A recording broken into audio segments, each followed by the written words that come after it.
Hello guys, in this video I'm going to show you how to create audio from text in the CapCut app. First we have to open up the app, and here it opens up in the edit menu, as you can see.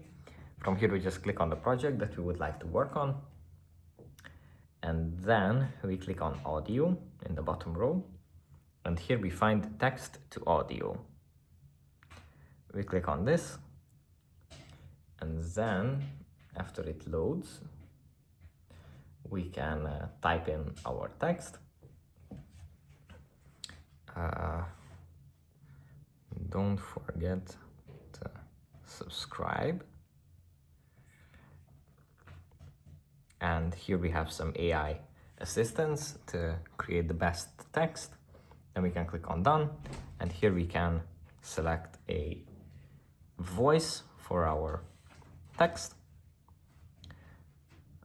like this, and it's going to be converted to an audio file which we can add to our project just by tapping on next. That's basically it for this video. I hope it was helpful for you guys, and I'll see you in the next one.